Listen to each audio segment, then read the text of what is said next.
Plant breeding का next lecture है domestication, acclimatisation, introduction, centre of origin, oblique diversity.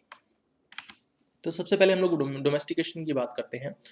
तो अगर मान लीजिए कोई प्लांट स्पीसीज अपने वाइल्ड एनवायरनमेंट के अंदर है, ठीक है, अगर हम उसे उस वाइल्ड एनवायरनमेंट से निकाल कर उसे रूरल एनवायरनमेंट के अंदर लेके आते हैं अंडर द ह्यूमन केयर, तो इस प्रोसेस को हम लोग बोलते हैं डोमेस्टिकेशन।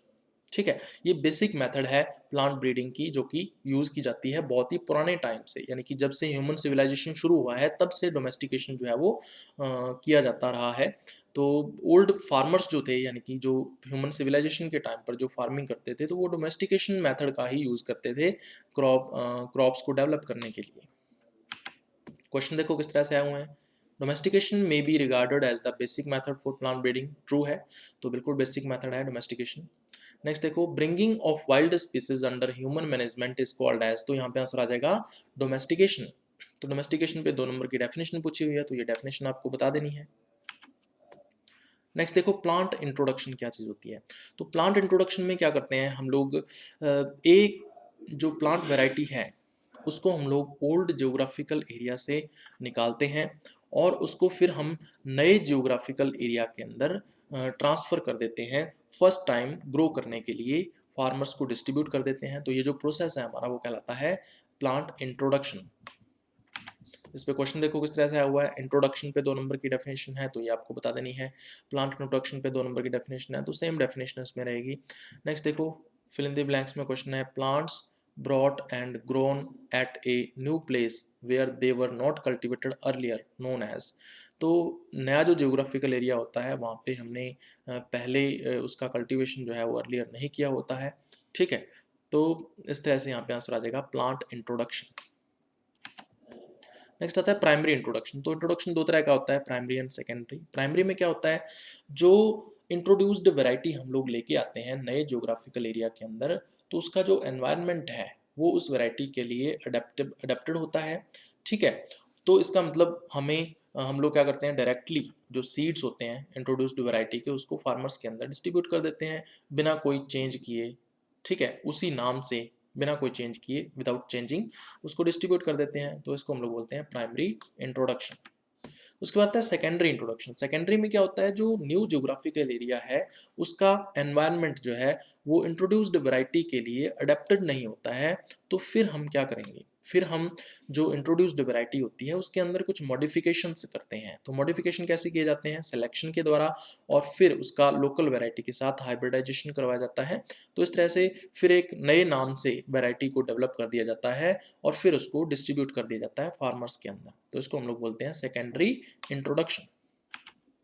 तो टाइप्स ऑफ इंट्रोडक्शन के ऊपर 4 नंबर का क्वेश्चन आया हुआ है। तो 2 तरह के इंट्रोडक्शन होते हैं, प्राइमरी एंड सेकेंडरी, वो आपको डिस्क्राइब कर देने हैं। उसके बाद प्लांट क्वारंटाइन की बात कर लेते हैं। तो प्लांट क्वारंटाइन है क्या, तो हम लोग क्या करते हैं, फॉरेन कंट्रीज से कोई भी जो प्लांट मटेरियल है जिसका हम लोग इंट्रोडक्शन कर रहे हैं, अगर उसके साथ कोई मान लीजिए डिजीज़ या पेस्ट या वीड जो है जो कि हमारे एरिया के लिए नया है, वो अगर उसके साथ आ जाए तो वो हमारे एरिया के अंदर फैल सकता है। ठीक है, तो फिर हम क्या करते हैं, उसकी चेकिंग करते हैं। तो चेकिंग के लिए सेंटर्स बने होते हैं, उन सेंटर्स पर चेकिंग कर लेते हैं, और अगर ये इंश्योर हो जाता है कि हमारा जो प्लांट मटेरियल है, यानी कि प्लांट मटेरियल कौन सा होगा जो इंट्रोड्यूस करेंगे, सीड्स हो सकते हैं, प्रोपिगल्स हो सकते हैं, या प्लांट प्रोडक्ट्स हो सकते हैं।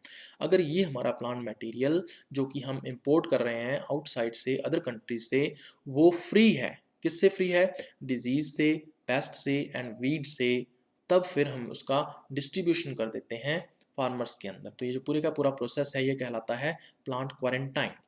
और प्लांट क्वारंटाइन कब शुरू हुआ था, 1914 में शुरू हुआ था, जब एक एक्ट बनाया गया था जिसको डिप एक्ट के नाम से भी जाना जाता है। डिप की फुल फॉर्म आपको ध्यान में रखनी है, destructive insects and pests act. तो इस एक्ट के बाद जो प्लांट क्वारंटाइन था वो शुरू हो गया था। अब इंडिया में अगर अपने बात करें तो प्लांट क्वारंटाइन जो है वो NBPGR के थ्रू होने अनिवार्य होते हैं। तो NBPGR का जो हेडक्वार्टर है वो न्यू दिल्ली के अंदर है। NBPGR की फुल फॉर्म आपको ध्यान में रखनी है, इस पे क्वेश्चन आ सकता है। तो इसकी फुल फॉर्म है national bureau of plant genetic resources. तो जितने भी प्लांट इंट्रोडक्शन किए जाते हैं इंडिया के अंदर, जो कि एग्रीकल्चर एंड हॉर्टिकल्चर से रिलेटेड जो स्पीसीज होती हैं प्लांट की, उनके इंट्रोडक्शन जो किए जाते हैं वो NBPGR के थ्रू ही किए जाते हैं। तो हेडक्वार्टर तो न्यू दिल्ली में है, राजस्थान के अंदर, या हम कह सकते हैं अदर्स या डिफरेंट स्टेट्स के अंदर इसके रीजनल सेंटर्स बने हुए हैं। अगर अपने राजस्थान की बात करें तो NBPGR का जो रीजनल स्टेशन है वो जोधपुर के अंदर है, तो ये आपको ध्यान में रखना है।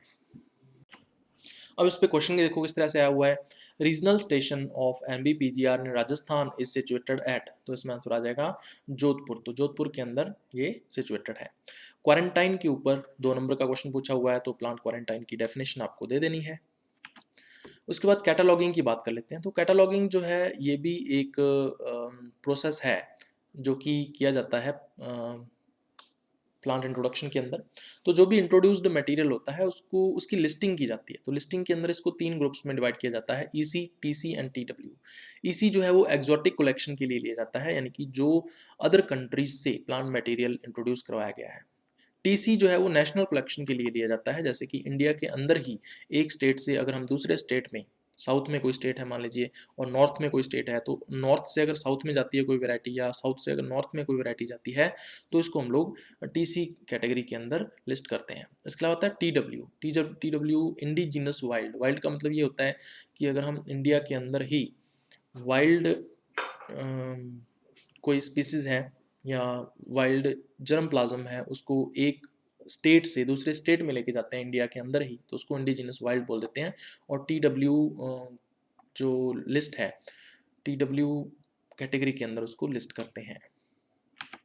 इस पे क्वेश्चन देखो किस तरह से आया हुआ है, collection of germplasm from foreign countries are called, तो उसको हम लोग बोलेंगे एक्सोटिक कलेक्शंस। तो 4th आंसर इसमें आ जाएगा। नेक्स्ट देखो एक्लेमेटाइजेशन क्या होता है। तो जो भी इंट्रोड्यूस्ड वैरायटीज हैं जब हम उनको न्यू एनवायरनमेंट के अंदर रिपीटेडली बार बार मैनी जनरेशंस तक ग्रो करवाते हैं तो कई धीरे धीरे धीरे क्या होता है, ये जो वैरायटीज हैं, ठीक है, इनकी यील्ड जो है यानी कि जो परफॉर्मेंस है वो धीरे धीरे पीढ़ी दर पीढ़ी या जनरेशन बाय जनरेशन इंक्रीज होती जाती है। इस प्रोसेस को बोलते हैं एक्लेमेटाइजेशन। तो ये एक्लेमेटाइजेशन जो है वो न्यूली इंट्रोड्यूस्ड जो वैरायटीज हैं उनमें होता है और धीरे धीरे यानी जनरेशन बाय जनरेशन होता है। तो इसमें क्वेश्चन देखो किस तरह से आए हुए हैं, in a changed new environment adaptation of a plant according to new environment is known as, तो इसमें आंसर आ जाएगा acclimatization। नेक्स्ट देखो question, adaptation of a plant according to new changed environment is called, तो इसमें answer आ जाएगा acclimatization। तो acclimatization के ऊपर 2 नंबर का डेफिनेशन पूछी हुई है, तो परिभाषा आपको बता देनी है, डेफिनेशन दे देनी है इसकी। अडेप्टेबिलिटी जो है इसके ऊपर 2 नंबर की डेफिनेशन पूछी हुई है, तो ये आपको बता देना है। अडेप्टेबिलिटी और एक्लिमेटाइजेशन दोनों सेम ही है, इसमें इनकी डेफिनेशन में कोई अंतर या डिफरेंस नहीं है। नेक्स्ट देखो फिल इन द ब्लैंक्स में क्वेश्चन है, the process that leads to adaptation of a variety into the new environment is called, तो यहाँ पे आंसर आ जाएगा एक्लिमेटाइजेशन। नेक्स्ट हम लोग बात करेंगे सेंटर ऑफ ओरिजिन की। तो NI वेबिलॉव जो था वो 1887 से लेके यानी 1887 से लेके 1943 तक ये जीवित रहा था। इसने definition the centre of origin की कि ए जियोग्राफिकल एरिया, एक ऐसा जियोग्राफिकल एरिया जहाँ पे प्लांट्स की मैक्सिमम डाइवर्सिटी पाई जाती है वो सेंटर ऑफ ओरिजिन कहलाता है। तो मैक्सिमम डाइवर्सिटी जो है किसी क्रॉप स्पीसीज की अगर है तो उसको सेंटर ऑफ ओरिजिन जो है वो माना जाता है अकॉर्डिंग टू NI वेबिलॉव। अब इस पे क्वेश्चन देखो किस तरह से आया हुआ है, सेंटर ऑफ ओरिजिन की डेफिनेशन पूछी हुई है 2 नंबर में, तो ये डेफिनेशन आपको बता देनी है। नेक्स्ट देखो the concept of centre of origin was given by Vavilov, तो ट्रू है, वेबिलॉव ने ही सेंटर ऑफ ओरिजिन की कॉन्सेप्ट दी थी, आंसर आ जाएगा ट्रू। नेक्स्ट देखो centre of origin proposed by, तो इसमें 4 ऑप्शन दे रखे हैं आपको, तो आंसर आ जाएगा NI वेबिलॉव। उसके बाद सेंटर्स ऑफ ओरिजिन के टाइप्स की अगर अपने बात करें तो ये 2 प्रकार के होते हैं, प्राइमरी एंड सेकेंडरी। सबसे पहले प्राइमरी सेंटर ऑफ ओरिजिन की बात करें तो ऐसा जियोग्राफिकल एरिया जहाँ पर किसी प्लांट स्पीसीज की मैक्सिमम डाइवर्सिटी भी होती है और उसके साथ साथ जो उसके वाइल्ड रिलेटिव्स हैं वो भी वहाँ पर पाए जाते हैं, तो ऐसा जो सेंटर है वो प्राइमरी सेंटर ऑफ ओरिजिन कहलाता है। अब जो डोमिनेंट जीन्स होते हैं वो जो प्राइमरी सेंटर है उसके मिडल पार्ट में रहते हैं, जबकि जो रिसेसिव जीन्स हैं वो प्राइमरी सेंटर की पेरिफेरी पर रहते हैं। तो ये चीज़ आपको ध्यान में रखनी है, इस पे क्वेश्चन भी आ जाता है। क्वेश्चन देखो किस तरह से हुआ है, dominant genes remain present in the middle part of the primary centre, तो ट्रू आ जाएगा इसमें आंसर, मिडल पार्ट में होते हैं। नेक्स्ट देखो, dominant genes remain present in the middle part of primary centre of region while recessive genes are present on periphery, तो इसमें भी ट्रू आ जाएगा।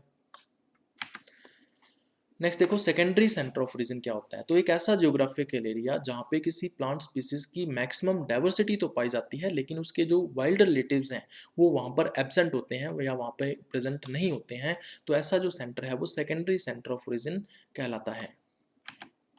उसके बाद 8 सेंटर्स ऑफ रीजन जो थे वो वेबिलोव के द्वारा बनाए गए थे, तो इनके नाम आपको ध्यान में रखने हैं।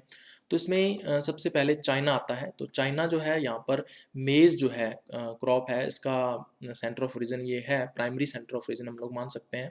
उसके बाद चाइना की बात कर लेते हैं, तो चाइना ये जो है वो लार्जेस्ट सेंटर है, ये चीज़ ध्यान में रखनी है। उसके बाद दूसरा आता है इंडियन सेंटर, फिर सेंट्रल एशिया, फिर माइनर एशिया, फिर मेडिटेरेनियन सेंटर, फिर Ethiopian centre.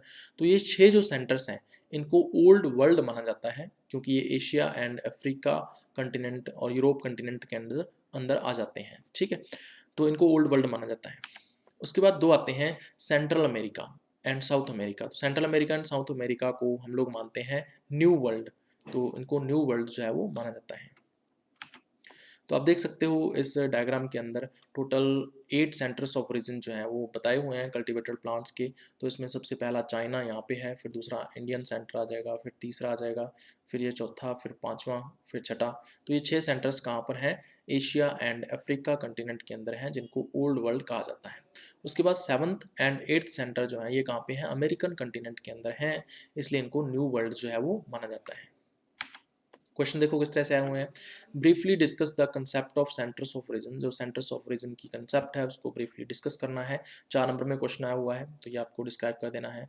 वेबिलोव centres of reason 4 number में क्वेश्चन आया हुआ है, तो ये आपको डिस्क्राइब कर देना है। एनआई वेबिलोव सेंटर्स ऑफ रीजन पे 4 नंबर में क्वेश्चन आया हुआ है, तो सेम तरीके से आपको इसको डिस्क्राइब कर देना है।